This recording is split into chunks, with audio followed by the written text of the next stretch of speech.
infelizmente, a conclusão dessa nossa série de encontros. Eu, desde logo, gostaria de me desculpar com vocês pelo fato de que eu fiz um erro de avaliação do ponto de vista do dimensionamento dos conteúdos. Eu esperava desenvolver muito mais esse tema com vocês, mas eu acabei sendo traído por uma um cálculo errado em termos do que seria possível fazer nesse número de encontros. Então, eu tive que fazer algumas escolhas, e todas elas são necessariamente discricionárias, né? Então, alguma coisa teve que ficar de fora.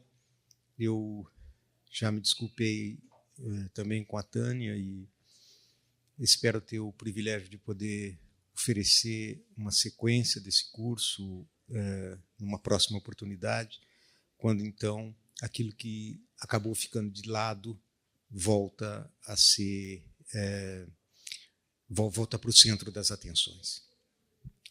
Obrigado. E antes que encerremos o encontro de hoje, eu gostaria mais uma vez aqui de expressar a minha profunda gratidão à Tânia e a cada um de vocês aqui presentes pela oportunidade desse diálogo. Um diálogo que eu prezo muito e que é, para mim, sempre uma experiência muito enriquecedora. Muito obrigado.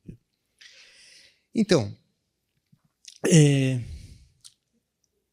a propósito dos existencialismos, a angústia é um tema magno dos existencialismos e, em grande medida, os existencialismos todos derivam, pelo menos em grande medida, a sua concepção de angústia de Kierkegaard, em grande parte de Heidegger também, e acho que isso fica bastante patente na tematização da angústia por Sartre. Eu vou começar hoje com um pequeno flash sobre Sartre, que vai preparar o fechamento do nosso foco, agora não mais para a relação com o mundo, mas para a relação do sujeito consigo mesmo, dos processos de subjetivação, do devir sujeito, o que então vai nos propiciar tanto um elo confortável, natural, com a metapsicologia em Freud, quanto depois com a poesia, ou a literatura em geral. Então, para Sartre há uma relação absolutamente essencial entre angústia e consciência. Isso tanto quanto havia para Heidegger também. Em Sartre, eu creio que se pode dizer, sem muito medo de errar, que angústia é consciência e, sobretudo, consciência de si, autoconsciência. De modo que nós podemos fazer uma aproximação entre Heidegger e Sartre e dizer que o que valia para Heidegger vale também para Sartre. A angústia é um afeto, um sentimento, uma disposição de ânimo que nos abre para a voz da consciência, para um âmbito do existir no qual nós tomamos consciência de nós mesmos como das infinitas, ou pelo menos das indefinidas, inumeráveis possibilidades que o homem tem de agir no mundo. Ou seja, a angústia é o sentimento que nos traz o mais próximo possível à consciência de si da liberdade. E, nesse sentido, a gente poderia dizer que a angústia é autoafecção, uma afecção do sujeito por si mesmo, que faz desaparecer toda a diferença entre o homem e a liberdade, entre o homem e a sua condição de ser livre. Essencialmente inacabado, o homem é o projeto de sua própria realidade, não é outra coisa senão a sua autoconstituição. E é justamente a angústia que nos desvela, que nos coloca face a face com essa condição existencial. 2 frases para Sartre descrevem a crise dos valores que afetou todas as estruturas do mundo contemporâneo. As 2 frases que enunciam a angústia do homem moderno. A primeira delas é de Nietzsche, Deus está morto. E a segunda é de Dostoiévski, se Deus não existe, tudo é permitido. Então, nós vemos aqui, portanto, que se podemos tomar a angústia como a condição afetiva, a autoafecção de si por si enquanto liberdade, nós temos que perceber que esta liberdade é, no mundo moderno, no mundo contemporâneo, digamos, apreendida em termos exponenciais pela filosofia e pela literatura. Primeiro, Dostoiévski, se Deus não existe, tudo é permitido, a célebre passagem dos irmãos Karamazov. E, bom, o Nietzsche com o anúncio da morte de Deus.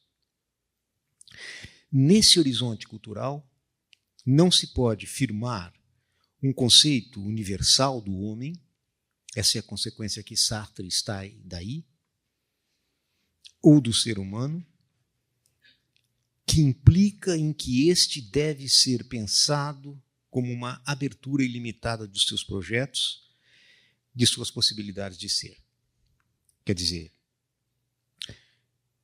se Deus morreu, Deus não é apenas o Deus da religião estatutária. É claro isso, né? A consequência que tanto Heidegger quanto Sartre retiram da frase de Nietzsche é que Deus não é o Deus da religião, o Deus dos códigos religiosos e da religião positiva. Deus é o nome do ideal, Deus é o nome do absoluto, Deus é o nome do incondicionado, que serve, portanto, de fundamento, sempre serviu de fundamento desde as origens da filosofia para um mundo fenomênico, um mundo sensível. Deus significa aqui justamente uma referência objetiva, universal, de verdade e de valor. Vocês não se esqueçam que o âmbito do ideal é exatamente formado por essas 3 ideias, a ideia do bem, a ideia do belo e a ideia do verdadeiro. Quando Nietzsche diz Deus morreu, ele está se referindo justamente a essa esfera do incondicionado, a esse âmbito dos ideais, que sempre foram para nós tanto alicerce quanto horizonte de valor. E valor aqui do ponto de vista lógico, mas também do ponto de vista prático, isso é, da praxis humana, da ação humana orientada tanto no âmbito moral quanto no âmbito político. Portanto, dizer que Deus morreu significa dizer tudo é permitido. Quer dizer, não há nenhuma referência dada que possa servir mais de parâmetro. Todas as referências são referências autoconstruídas. E daí, portanto, não se pode falar mais em uma natureza do homem, em um conceito universal de homem, mas apenas na ilimitada abertura dos seus projetos. O humano é o seu próprio poder ser, que inclui também o seu poder deixar de ser. O humano é ser para a morte. Por causa disso, ao projetar-se, esse é o tema forte do existencialismo sartriano, ao projetar-se, o homem define em cada uma de suas escolhas singulares também a figura da humanidade. Ou seja, se nós não temos mais um conceito prévio de natureza humana com validade universal, ao escolher-se, ao decidir-se por um dos seus projetos, o homem decide na sua escolha pela humanidade toda.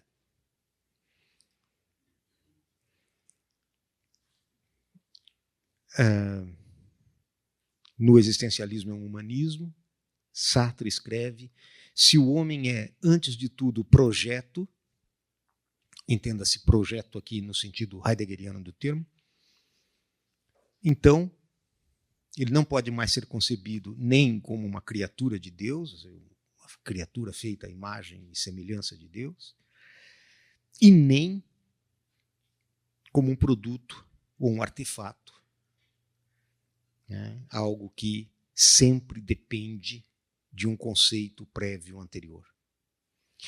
Se nós pensarmos em termos teológicos, o homem criado à imagem e semelhança de Deus seria criado necessariamente segundo um conceito que Deus teria no seu intelecto.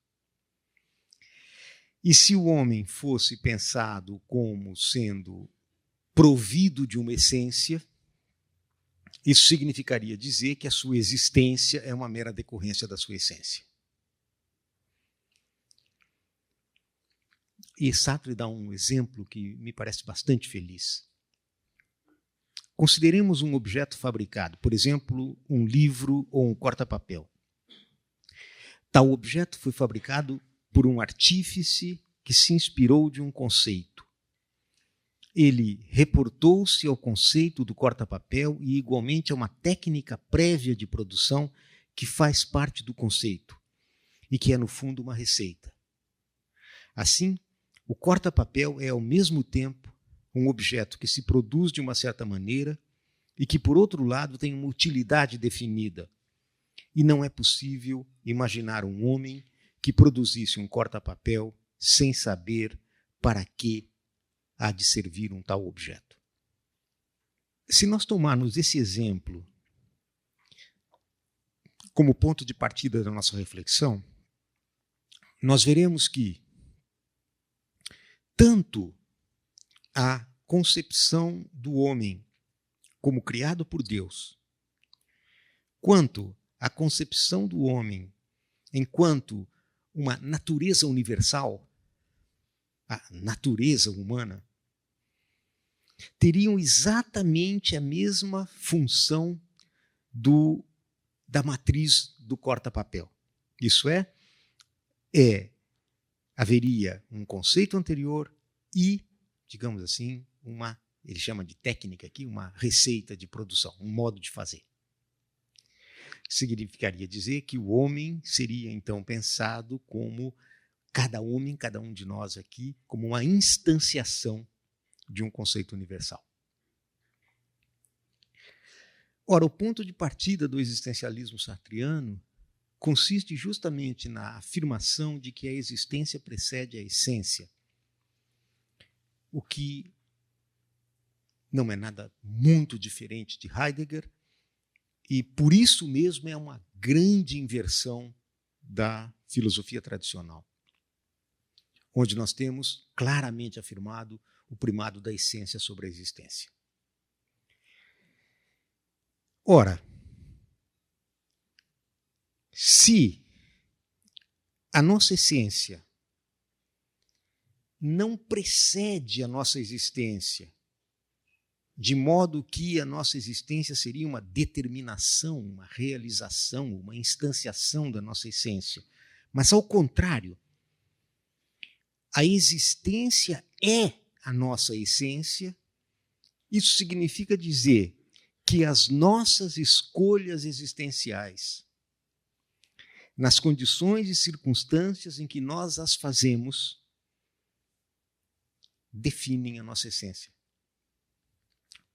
Portanto, ao modelarmos a imagem de nós mesmos, essa imagem valerá também para todos os homens em todas as épocas, já que o homem não tem uma essência fixa. Ao escolhermos a nós mesmos, nós escolhemos o homem em geral.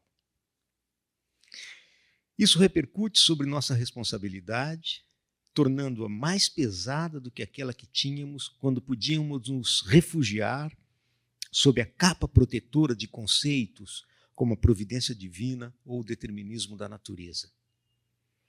Ao escolher, eu me comprometo de maneira absolutamente radical, porque eu me comprometo não só comigo mesmo, mas também com a humanidade inteira. Tá? Isso que Sartre quer dizer quando ele afirma: nós estamos sós e sem amparo. Nós estamos sós e sem desculpas. O que significa? Pois não?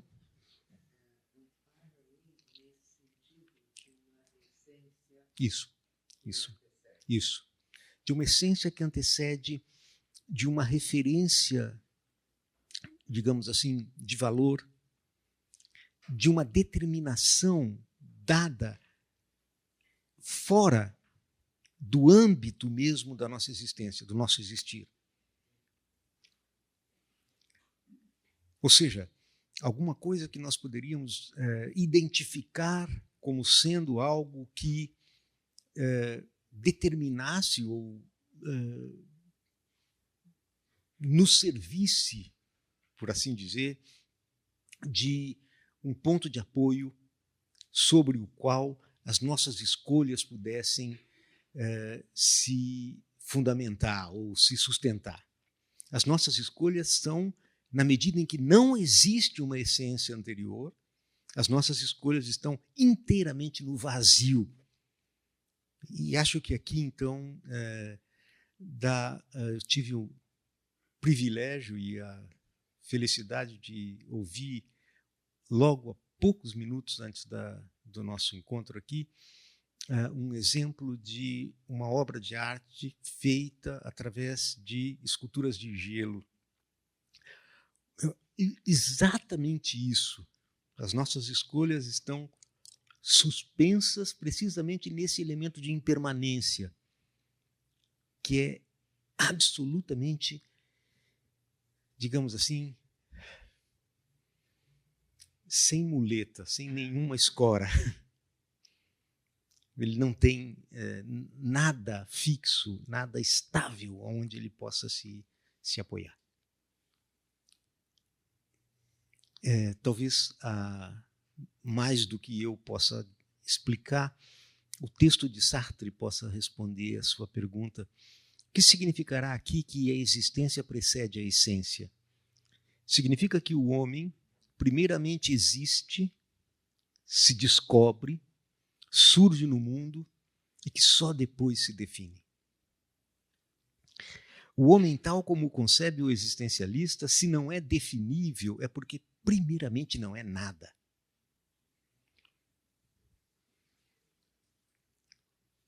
Só depois será alguma coisa, e tal como a si próprio se fizer. Assim, não há natureza humana, visto que não há Deus para conceber.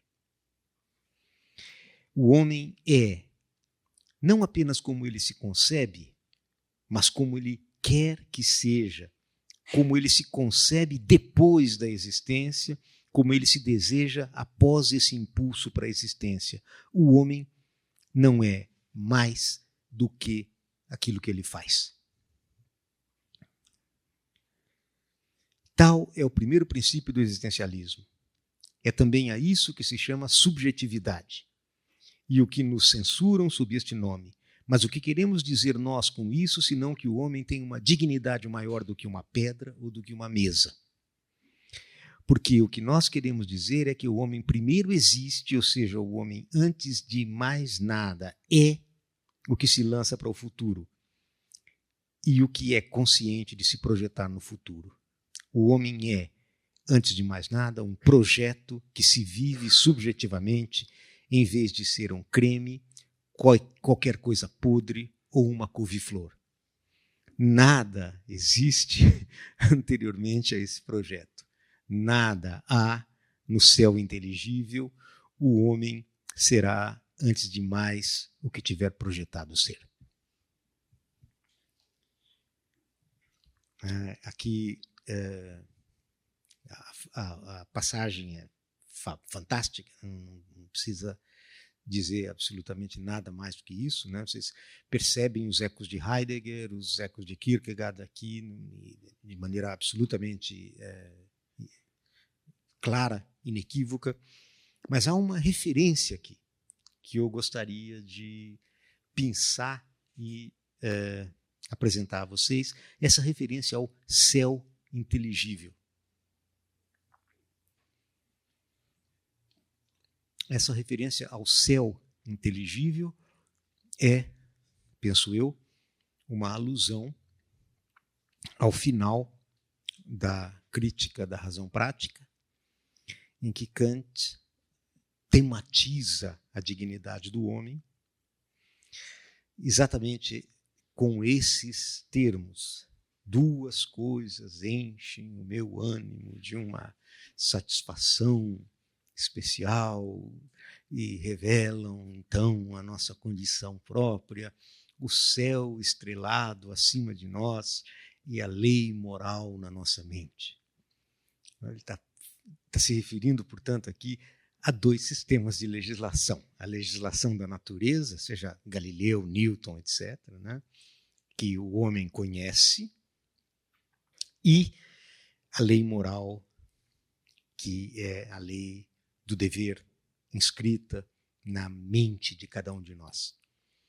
Como é que Sartre lê isso? Né? Ele lê isso de maneira muito anti-kantiana, quer dizer, de uma maneira existencialista. Ele diz, não há céu inteligível.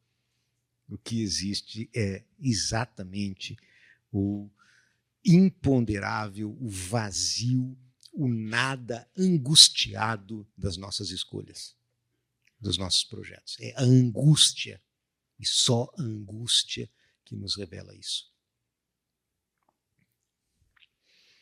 Nossa condição consiste em estar suspenso dessa e nessa escolha. Em meio à falácia naturalista, no abismo que separa o ser do dever, a causalidade da imputação ou responsabilidade, eu estou me referindo aqui aos termos mais importantes da ética ou da moral moderna, dados os pressupostos do existencialismo sartriano, todo refúgio em um determinismo qualquer é uma estratégia de elisão da responsabilidade, um recurso de má-fé.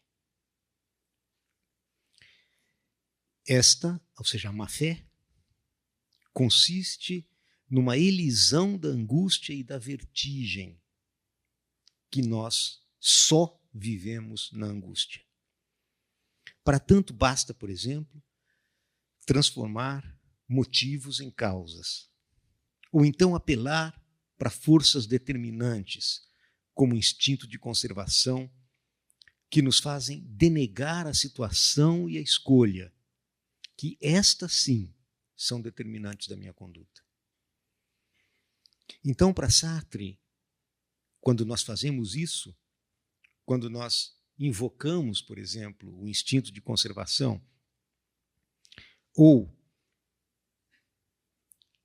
transformamos algo que é da natureza do motivo em algo que tem a natureza de uma causa, quando nós fazemos isso, nós nos transformamos em uma massa determinada, colocada num dado lugar do espaço, num certo momento do tempo, e que se torna, então, determinante com respeito aos trajetos efetuados por outras massas.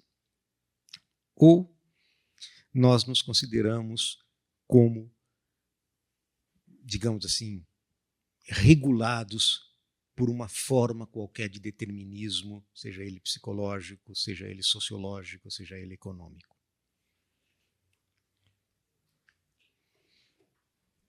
Isso são receitas diferentes para evitar encarar a angústia, que ocorre precisamente, justamente, porque as minhas condutas não são senão possíveis. Para Sartre, a consciência de ser é o ser da consciência. A consciência do horror que sinto à beira de um precipício é o próprio ser do horror. Isso é, um aperceber-se a si mesmo como sendo causa da conduta que esse mesmo horror reclama. Dostoiévski escreveu, aspas, se Deus não existe, tudo seria permitido. Aí se situa o ponto de partida do existencialismo. Com efeito, tudo é permitido se Deus não existe. Fica o homem, por conseguinte, abandonado. Já que não encontra em si, nem fora de si, portanto, nem no céu estrelado e nem no imperativo categórico, nem em si, nem fora de si,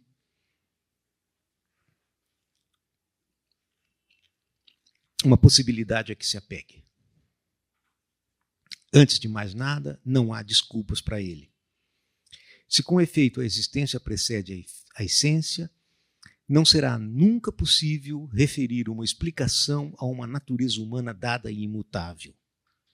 Por outro lado, Deus não existe. Se Deus não existe, por outras palavras, não há determinismo.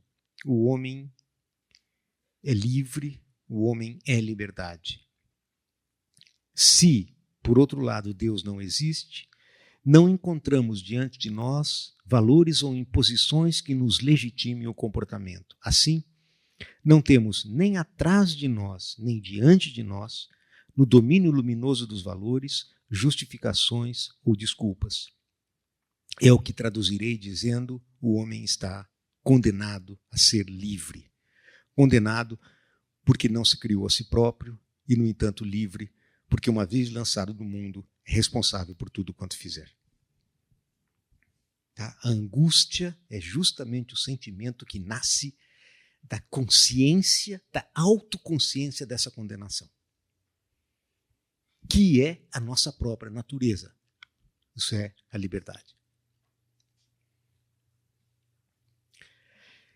Bom, vocês percebem, nós teríamos assim muita coisa a falar sobre Sartre e sobre a questão da angústia no existencialismo, mas eu vou ter que, infelizmente, me limitar um pouco a essas indicações, pelo menos nesse nosso curso. Esta é a raiz existencial da angústia.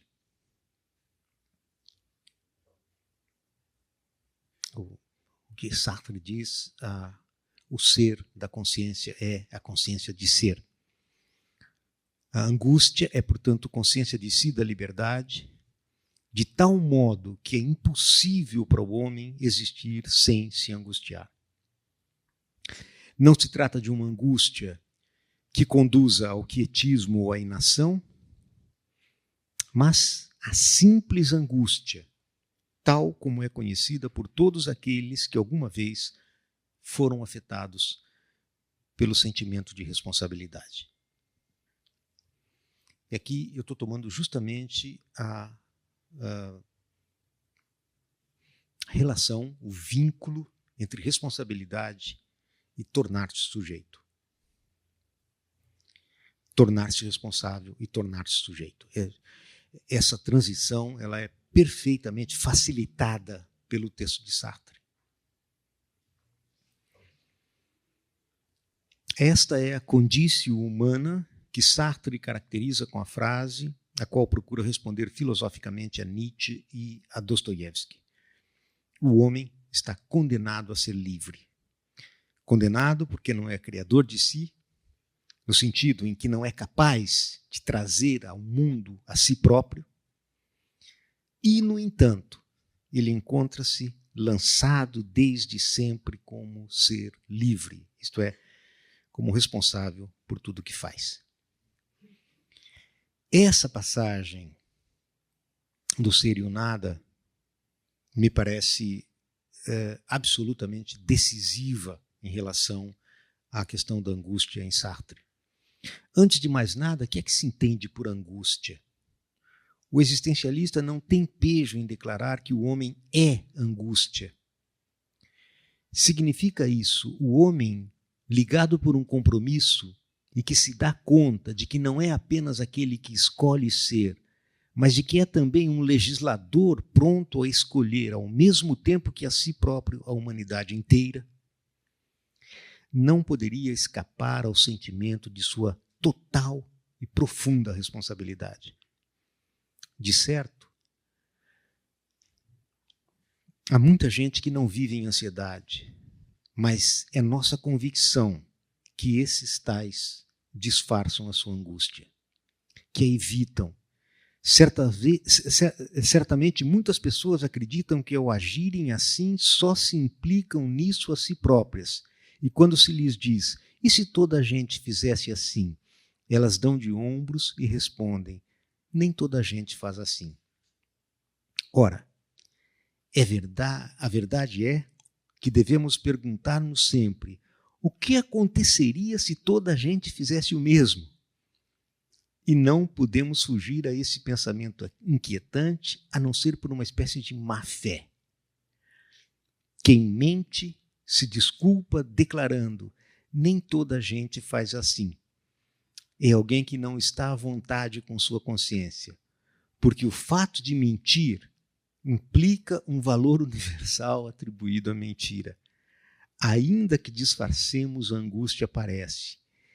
Esta é a angústia que Kierkegaard chamava a angústia de Abraão. Também Abraão estava numa situação exatamente como essa que Sartre caracteriza como a situação da escolha, absolutamente pessoal. E percebam, tenham em mente a citação do sacrifício de Isaac, né? Isso é isso que Sartre quer tematizar aqui.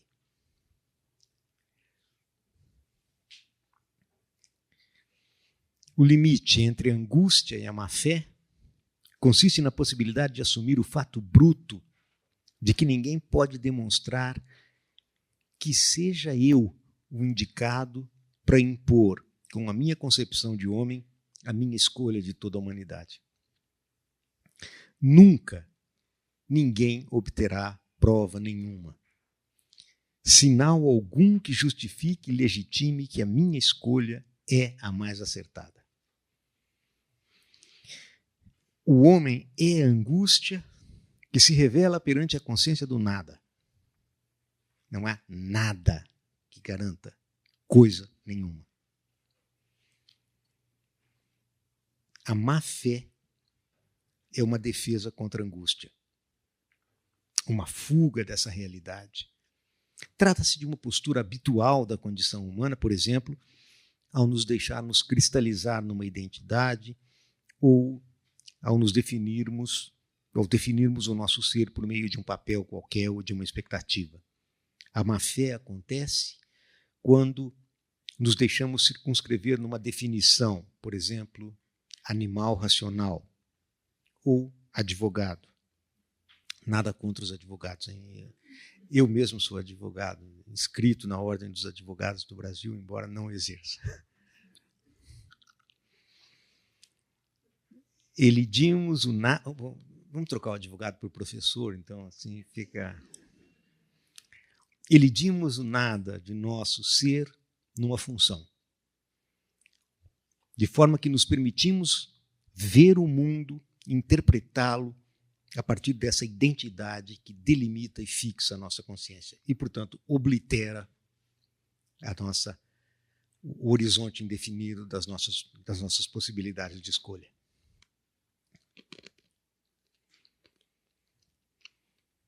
Bom, como vocês perceberam, eu tentei fazer um movimento em Sartre que nos trouxesse o máximo possível agora próximo da questão do sujeito, da questão da subjetividade. E acho que na metapsicologia de Freud, a tematização da angústia é algo que nos coloca diretamente em face da relação entre angústia e devir sujeito, tornar-se sujeito. É assim que eu compreendo o sentido não simplesmente psicológico ou apenas psicanalítico da noção de angústia na metapsicologia de Freud, mas o seu estofo, por assim dizer, filosófico. E é isso que eu gostaria de trazer para vocês.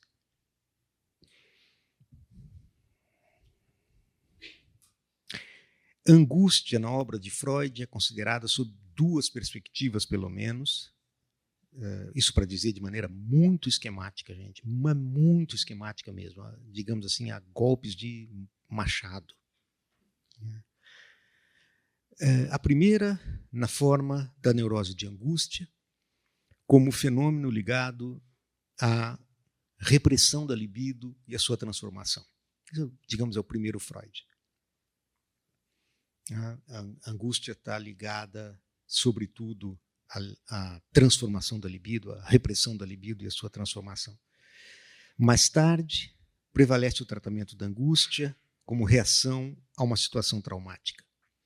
Trata-se de uma modificação importante e, para isso, eu gostaria de referir, entre outros textos, as novas lições introdutórias à psicanálise, a de número 32. Lá vocês podem acompanhar exatamente esse percurso que eu estou sugerindo aqui. Sobretudo nesse texto, o determinante fundamental da angústia, e é o que eu gostaria de enfatizar com vocês aqui, é a ocorrência de uma situação traumática vivida como uma experiência de desamparo por parte do ego em face de um acúmulo de excitação externa ou interna, acorrente ou que ingressa no aparelho psíquico, uma excitação que o ego é incapaz de dominar e com a qual também não consegue lidar. A angústia aparece, então, nessa segunda acepção como signo. Isso é como um sinal, como uma resposta do ego à ameaça de ocorrência de uma situação de perigo capaz de produzir um desequilíbrio ou um desarranjo no sistema psíquico. Para o ego, em qualquer etapa do seu desenvolvimento, o elemento essencial de todo perigo, seja ele proveniente de fontes internas ou externas, consiste sempre na ameaça de separação ou na ameaça da perda de um objeto amado. Ou, o que significa o mesmo, a ameaça da perda do amor por parte de um objeto. Esta vivência, a vivência da perda do objeto amado, ou a vivência da falta de amor pelo objeto, provoca um sofrimento cujo modelo é precisamente a situação de desamparo. Essa dor da perda do objeto constitui o componente fundamental da melancolia. Em Luto e Melancolia, Freud escreve o seguinte: a angústia da morte na melancolia admite apenas uma explicação. O eu abandona a si mesmo por sentir-se odiado e perseguido pelo supereu, em vez de ser amado.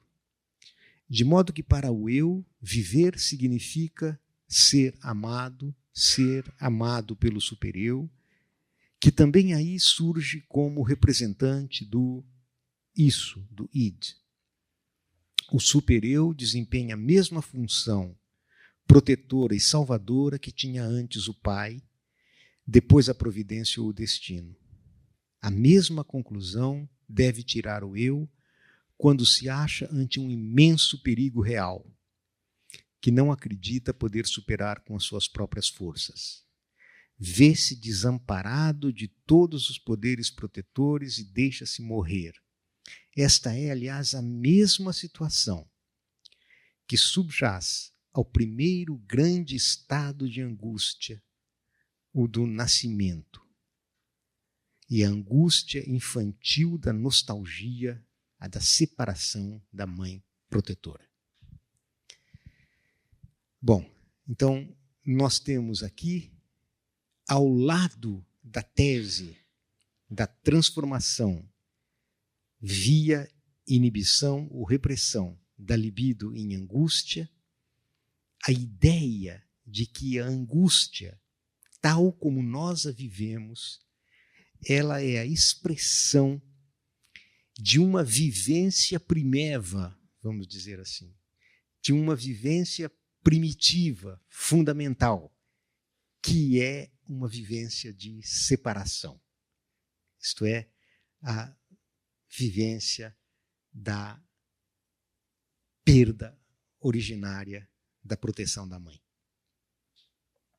Ou seja, o parto. Portanto, a angústia é absolutamente constitutiva do devir humano, do tornar-se homem, do tornar-se sujeito,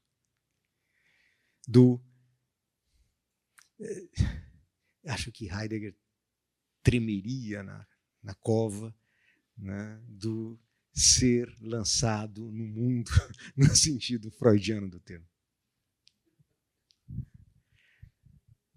Que Heidegger odeia toda antropologia, qualquer coisa parecida com psicanálise, etc. Mas esse ser lançado, ser jogado no mundo, que Heidegger tematiza em termos estritamente filosóficos, nós vemos aqui que essa angústia ela é modulada em termos psicanalíticos precisamente por essa experiência fundamental, universal, absolutamente universal, do desamparo primitivo.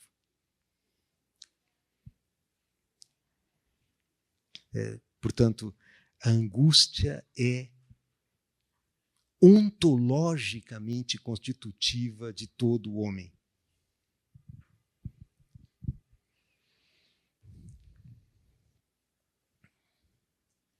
Angústia surge, portanto, sempre como uma reação engendrada por uma determinada situação de perigo, vivida como traumática.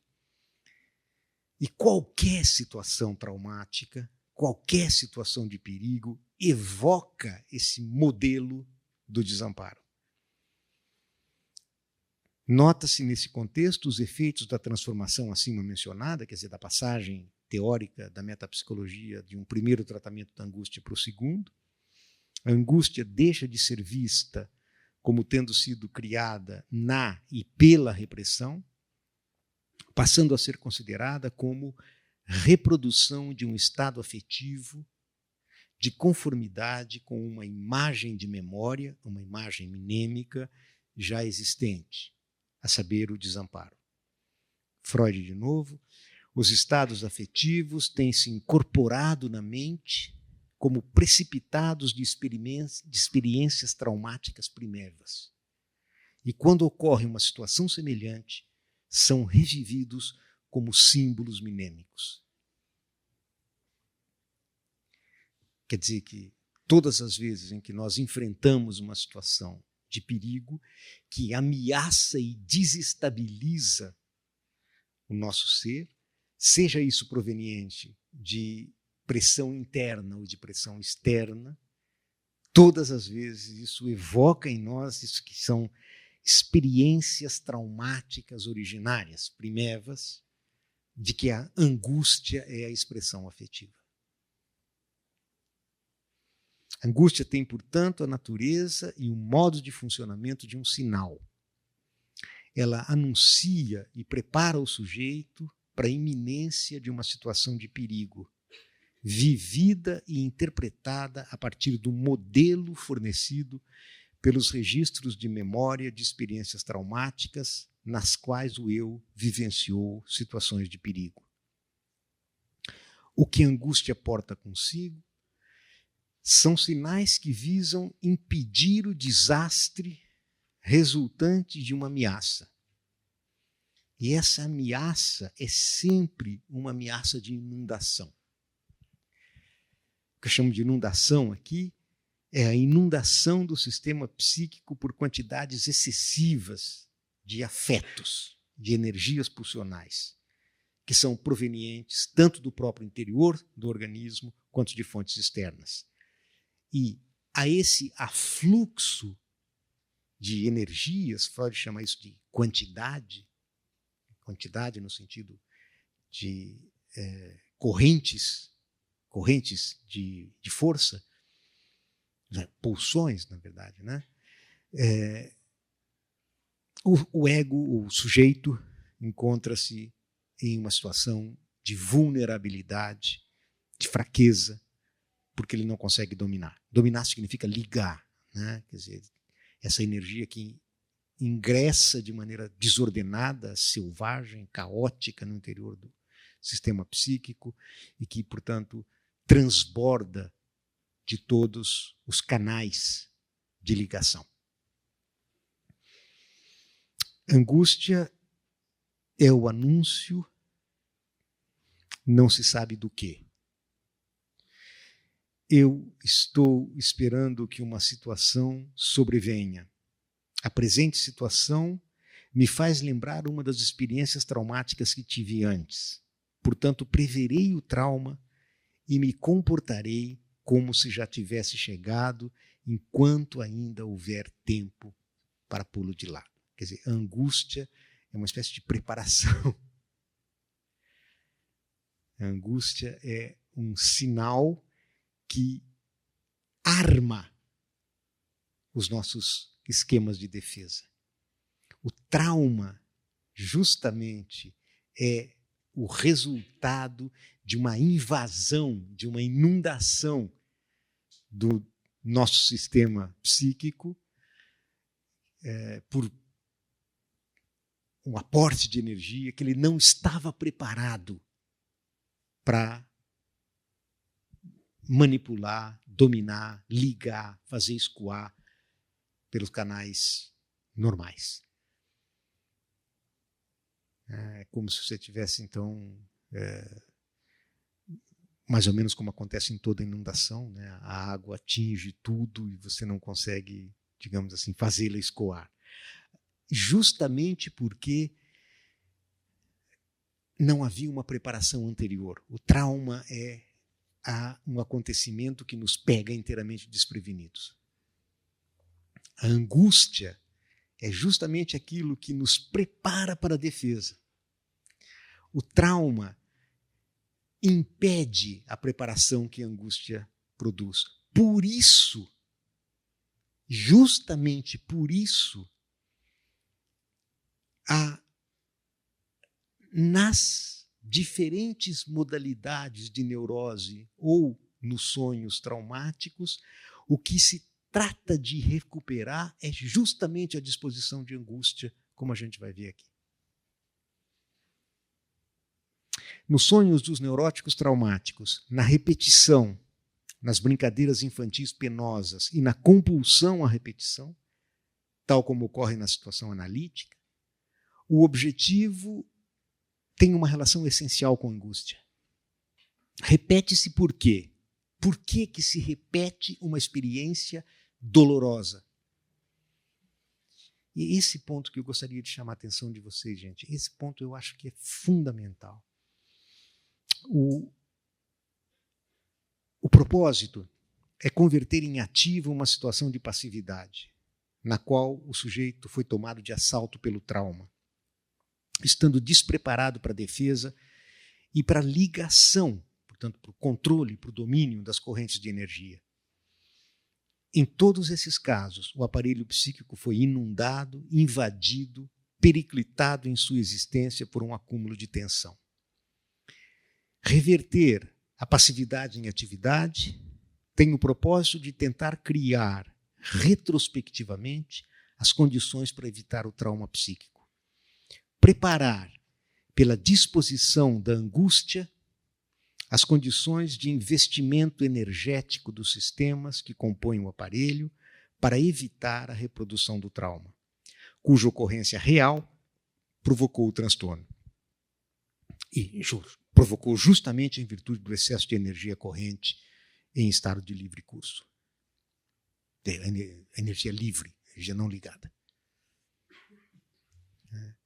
Então, a angústia seria justamente a preparação para que houvesse uma situação capaz de evitar o transbordamento ou o desarranjo. Freud dá, para além do princípio do prazer, um exemplo disso. Acho que é mais do que um exemplo, é uma espécie de modelo. E eu gostaria de trabalhar com vocês esse modelo. Eu estou correndo um pouco, gente, porque eu quero reservar um pouquinho de tempo para a gente discutir também.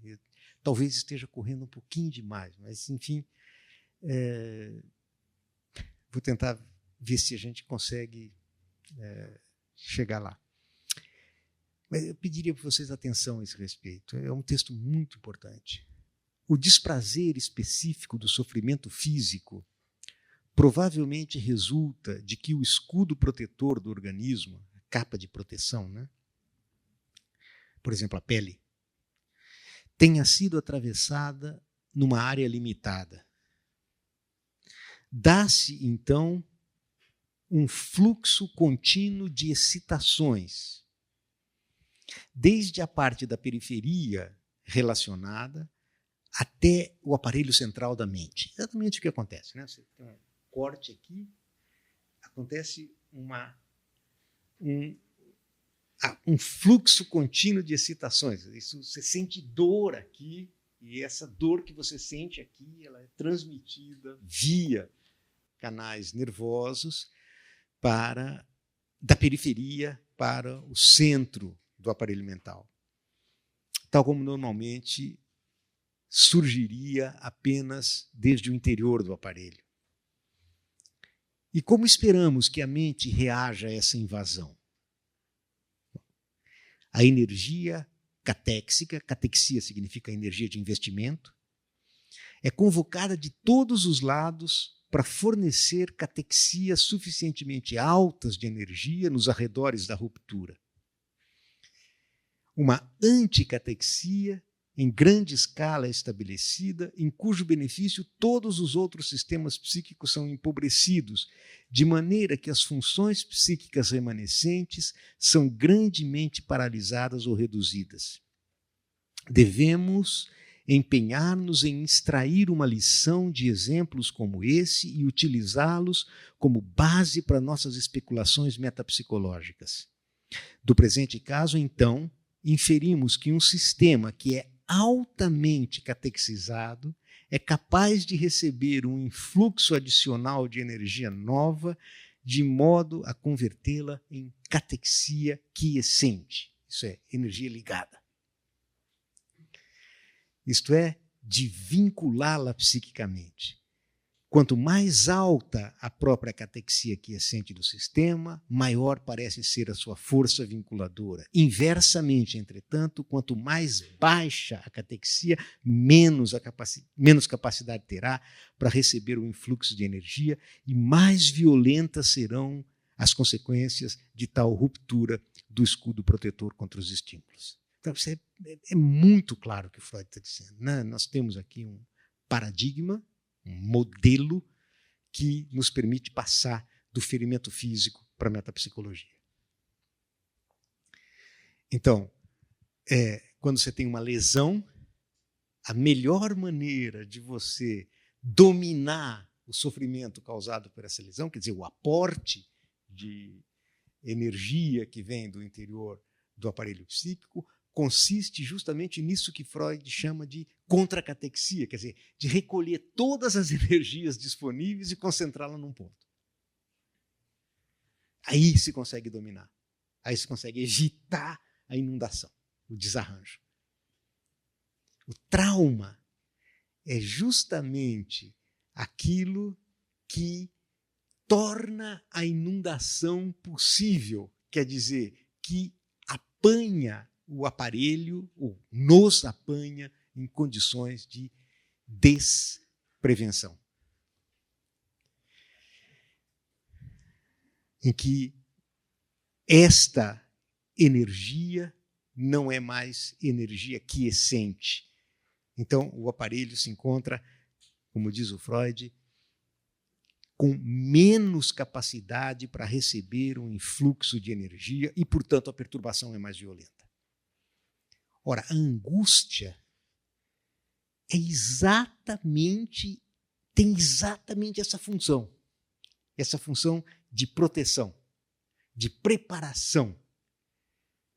Como o texto diz aqui, estou esperando que uma situação sobrevenha.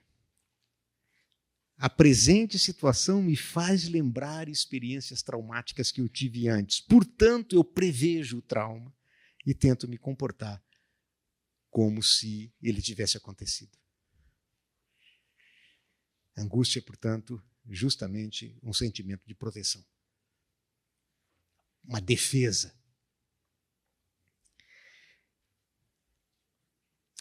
Ora, os sonhos dos pacientes de neurose traumática não são explicáveis diretamente como estando a serviço do princípio de prazer. É claro, ninguém quer repetir uma experiência dolorosa. A regularidade com que conduzem à repetição da situação traumática permitem, portanto, a suposição de que, nesses casos, os sonhos se repetem compulsivamente como tentativa de executar outra tarefa. Eu chamo a atenção de vocês aqui porque isso está profundamente ligado com os dois princípios do funcionamento do sistema psíquico. Ou seja, com aquilo que Freud vai chamar de para além do princípio do prazer. Isso é uma coisa que eu chamo de lastro propriamente filosófico da metapsicologia freudiana, que vem à luz precisamente na tematização da angústia. Ou seja, que suposição é essa? Os sonhos se repetem como tentativa de executar a tarefa de dominação e ligação da energia afluente em livre curso, que provocou o trauma.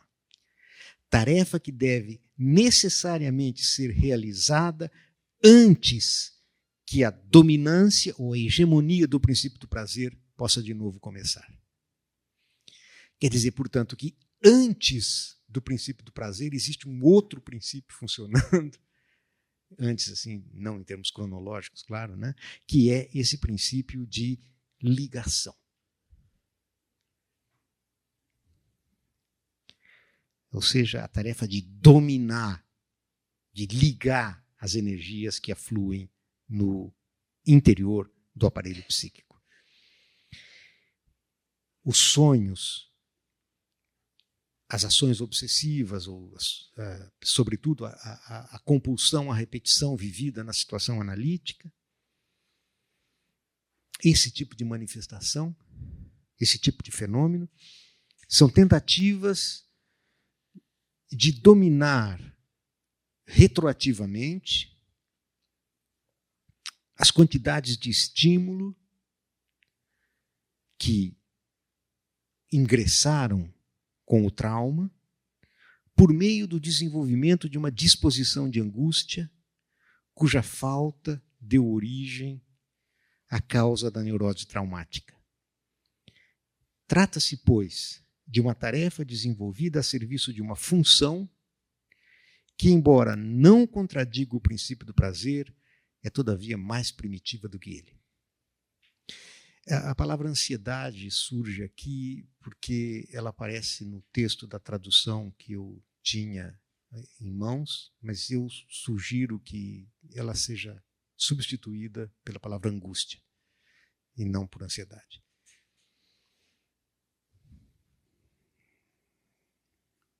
Então, esse ponto essa tarefa da ligação é uma tarefa desenvolvida a serviço de uma função que não contradiz o princípio do prazer, mas que é mais primitiva do que ela.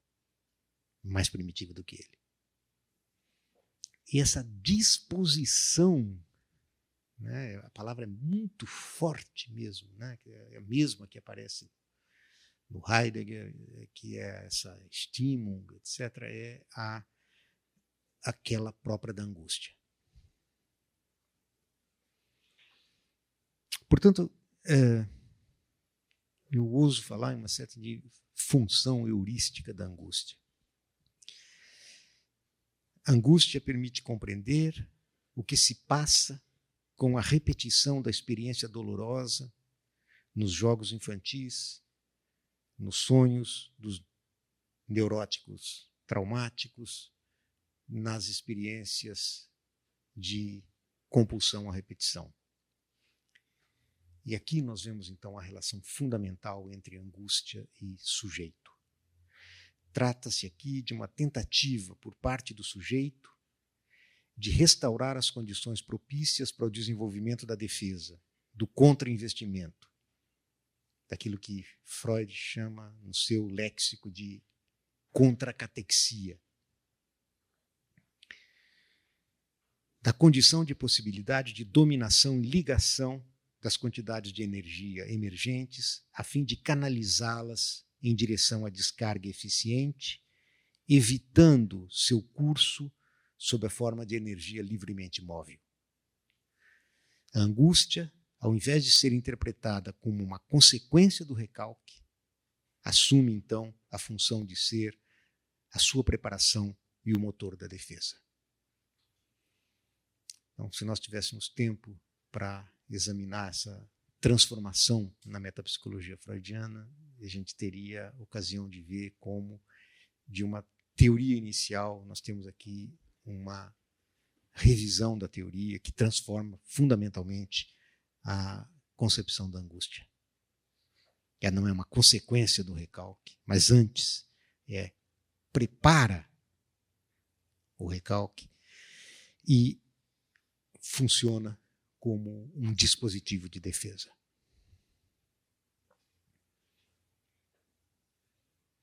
Visto, nova citação de Freud, para além do princípio do prazer, visto que todos os impulsos instintuais têm os sistemas inconscientes como seu ponto de impacto, quase não constitui novidade dizer que eles obedecem ao processo primário. É fácil ainda identificar o processo psíquico primário como a catexia livremente móvel de Breuer e o processo secundário com as alterações em sua catexia vinculada ou tônica. Se assim é, seria tarefa dos estratos mais elevados do aparelho mental sujeitar a excitação instintual. Por favor, todas as vezes que lerem aqui instintual, saiba que Freud escreveu Trieb ou Triebhaft, que significa pulsional. Instintual que atinge o processo primário. Um fracasso em efetuar essa sujeição provocaria um distúrbio análogo a uma neurose traumática. E somente após haver sido efetuada é que seria possível a dominância do princípio do prazer e de sua modificação, o princípio de realidade. Seria possível, então, para a dominância do princípio do prazer, avançar sem obstáculo. Insisto nessa frase, né? Um fracasso em efetuar essa ligação provocaria um distúrbio análogo a uma neurose traumática, e só depois da ligação é que o princípio do prazer pode alcançar a sua dominância. Até então, a outra tarefa do aparelho mental, a tarefa de dominar ou sujeitar as excitações, teria precedência, não, na verdade, em oposição ao princípio do prazer, mas independentemente dele e, até certo ponto, desprezando. Então vocês vejam aqui a que a angústia nos conduz, a que ela nos revela, a que ela nos remete em termos metapsicológicos. Isso é um princípio que, bem, embora não possamos dizer que ele seja oposto ao princípio do prazer, mas é independente dele e, de certa maneira, o despreza. Há, portanto, um princípio de funcionamento do sistema psíquico ainda mais originário que o princípio do prazer, que é responsável pelo processo de ligação e escoamento das energias pulsionais, cuja função é fazer cessar a perturbação ou o desprazer ocasionado por um aumento de energia. Portanto, é encarregado de manter o aparelho em regime de estabilidade ou em inércia psíquica, ou ainda, idealmente, alcançar o estado de nirvana, isto é, o repouso absoluto no inorgânico. Isso denota, por sua vez, o vínculo essencial entre a angústia e a repetição, assim como traz à luz, uma vez mais, o caráter regressivo de todo o elemento pulsional, que vai levar Freud a ir para além do princípio do prazer,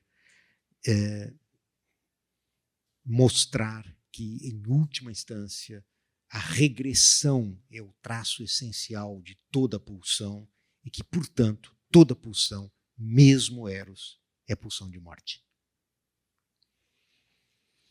O que vai, por assim dizer, franquear uma relação absolutamente fecunda com a psicanálise lacaniana, que eu, evidentemente, não poderei trabalhar aqui, deveria fazê-lo, não poderei fazer. É o que vem à luz nessa outra passagem que tematiza a repetição do trauma originário, no qual o primeiro grande estado de angústia, o do nascimento, é a nostalgia infantil causada pela separação da mãe protetora. Eu estou lendo aqui agora um texto maravilhoso, chama-se, na tradução brasileira mais recente, O Estranho, o original, Das Unheimliche. Um estado de angústia é a reprodução de alguma experiência que encerrava as condições necessárias para tal aumento de excitação e uma descarga por trilhas específicas, e que, a partir dessa circunstância, o desprazer da angústia recebe seu caráter específico. Insisto nisso, né? O estado de angústia é a reprodução de uma experiência de inundação. Uma experiência que provoca o desprazer gerado por um excedente de excitação não ligada. E que, a partir dessa circunstância, o desprazer da angústia recebe o seu caráter específico. No homem, o nascimento proporciona uma experiência prototípica desse tipo. E ficamos inclinados, portanto, a considerar os estados de angústia como uma reprodução do trauma do nascimento. Quer dizer, portanto, a angústia é propriamente a reprodução da nossa condição mais originária. Bom, vocês percebem, pela angústia nós chegamos no mundo, mas nós chegamos no mundo fundamentalmente através não só do trauma do parto, não só da angústia das escolhas no vazio absoluto das possibilidades inumeráveis, mas nós chegamos no mundo fundamentalmente poeticamente, ou seja, através da linguagem. E eu me aproximo aqui, então, da conclusão desse nosso encontro. Para isso, eu traduzi uma passagem da Trégua, do Primo Levi, que é um dos textos mais maravilhosos que eu conheço. Esse texto é o seguinte: no curso de poucos dias, em torno a mim, tinha se verificado uma mudança notável. Tinha ocorrido o último grande golpe de foice, o fechamento das contas. Ou seja, era a libertação do campo de concentração.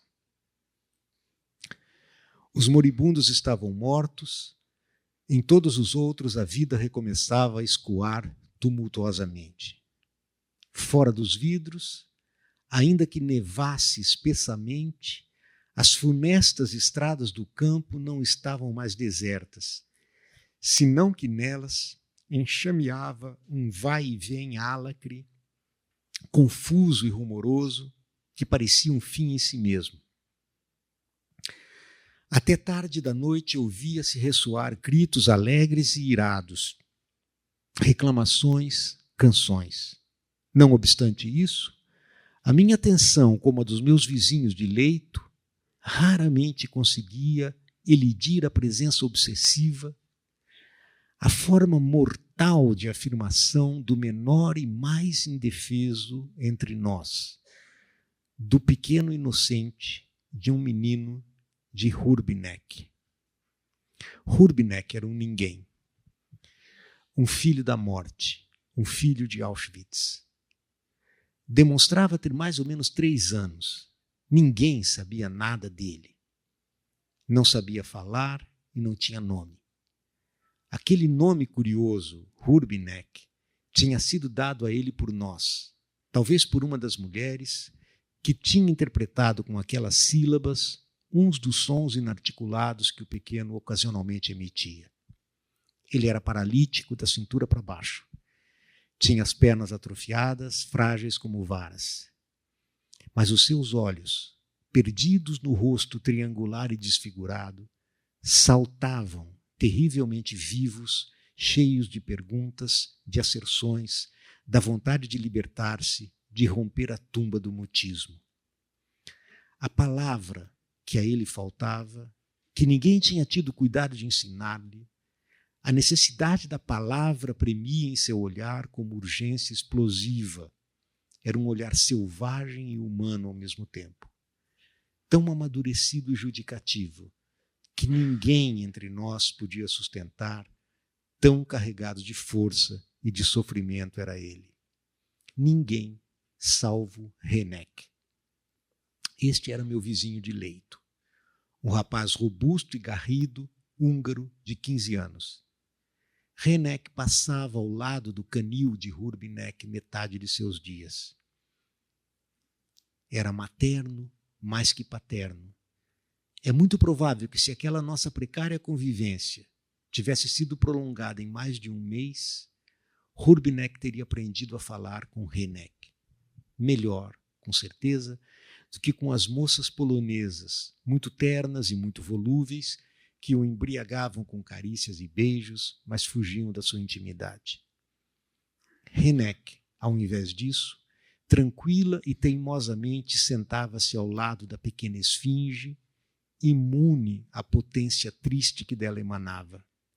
Trazia-lhe de comer, assentava-lhe de novo as cobertas, limpava-o com mãos hábeis, sem repugnância, e falava com ele, naturalmente em húngaro, com voz lenta e paciente. Depois de uma semana, Hynek anunciou com seriedade, mas sem sombra de presunção, que Hurbinek dizia uma palavra. Qual palavra? Ele não sabia. Uma palavra difícil, não húngara, alguma coisa como masklo, matisklo. Noite adentro, esticávamos as orelhas. Era verdade. Do canto de Hurbinek vinha, às vezes, o som de uma palavra. Nem sempre exatamente a mesma, em verdade, mas era certamente uma palavra articulada. Ou melhor, palavras articuladas de modo ligeiramente diverso, variações experimentais em torno de um tema, de uma raiz, talvez de um nome. Enquanto teve vida, Hurbinek continuou com seus experimentos obstinados. Nos dias seguintes, todos o escutavam em silêncio, ansiosos por compreender.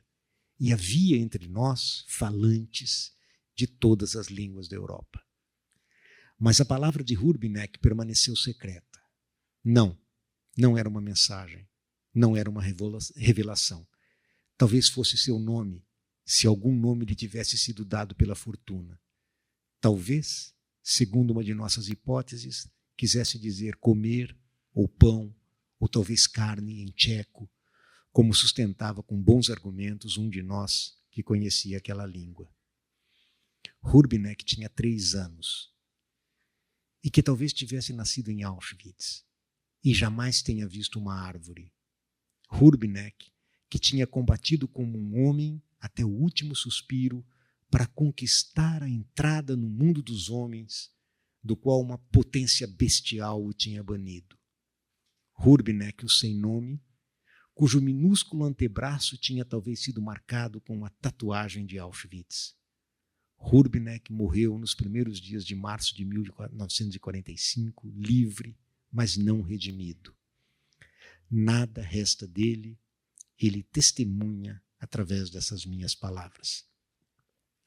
Bom, esse é um texto do Primo Levi, é um texto do livro chamado A Trégua, que nos coloca dramaticamente, tragicamente, em face daquilo que nós podemos chamar tornar-se sujeito ou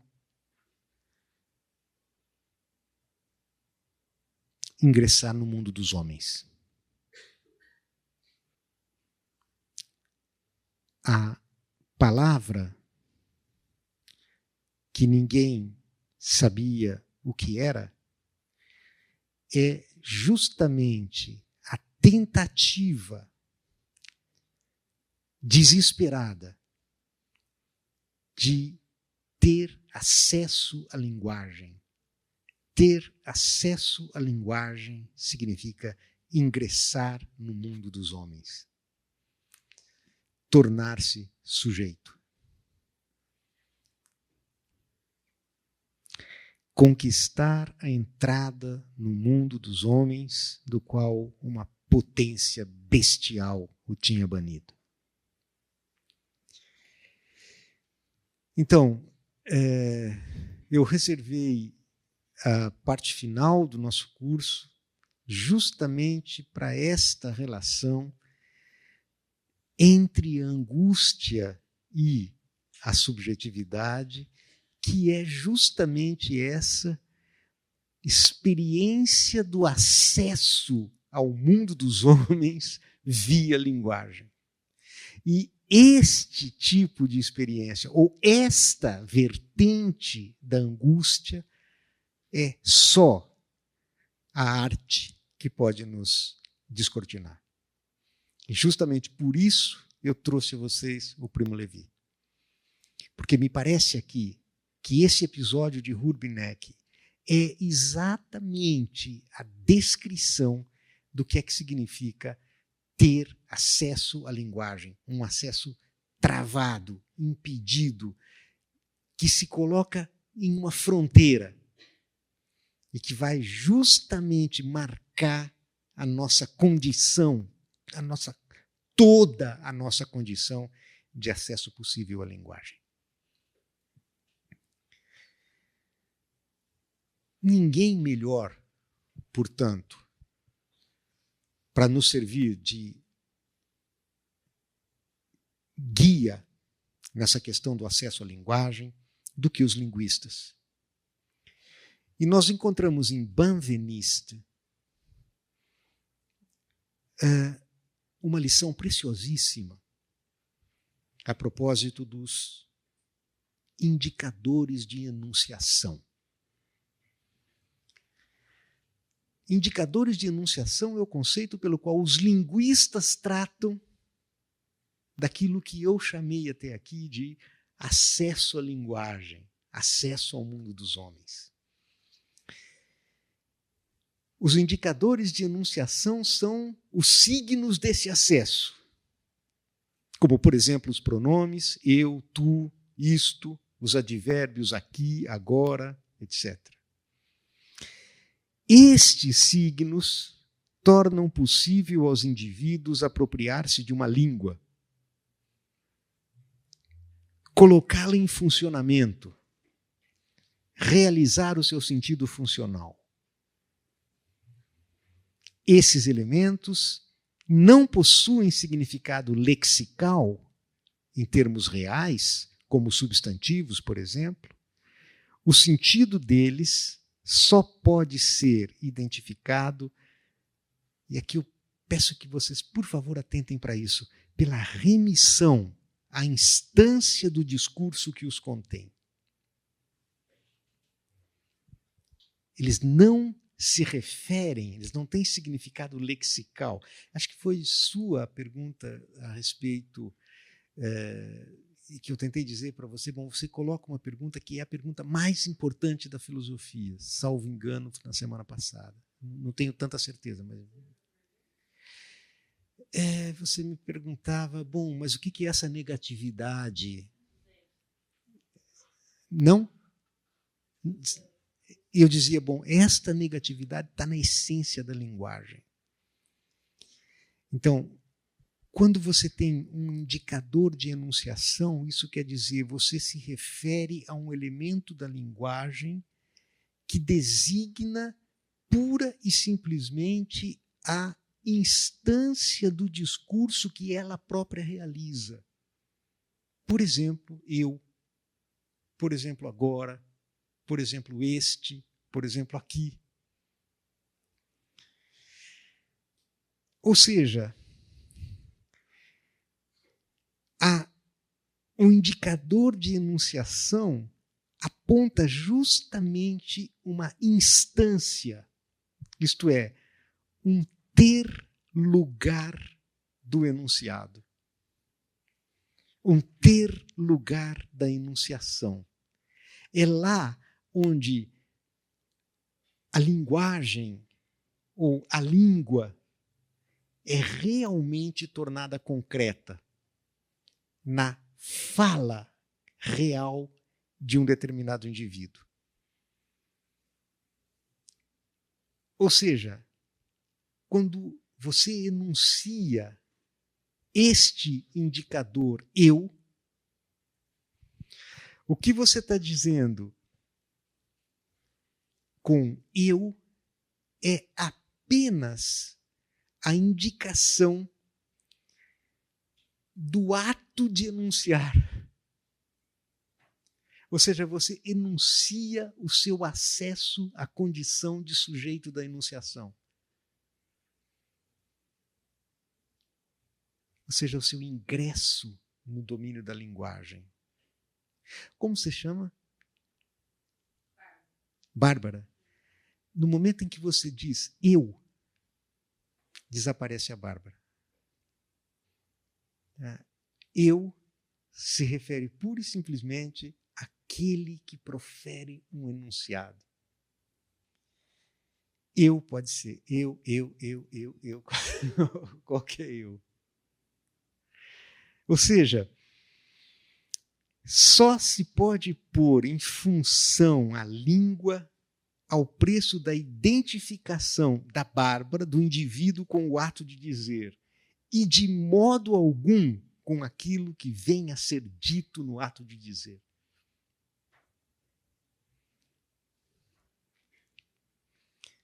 Qual é, portanto, citação agora, né? Qual é, portanto, a realidade a qual se refere eu ou tu? Unicamente uma realidade de discurso, que é coisa muito singular. Eu pode definir-se em termos de locução, não em termos de objetos, como um signo nominal. Eu significa a pessoa que enuncia a presente instância de discurso que contém eu. Instância única por definição e válida somente na sua unicidade. Se percebo duas instâncias sucessivas de discurso contendo eu, proferidas pela mesma voz, nada ainda me assegura que uma delas não seja um discurso referido, uma citação na qual eu seria imputável ao outro. É preciso, assim, sublinhar esse ponto. Eu só pode ser identificado pela instância de discurso que o contém e somente por ela. Não tem valor a não ser na instância na qual é produzida. Paralelamente, é também enquanto instância da forma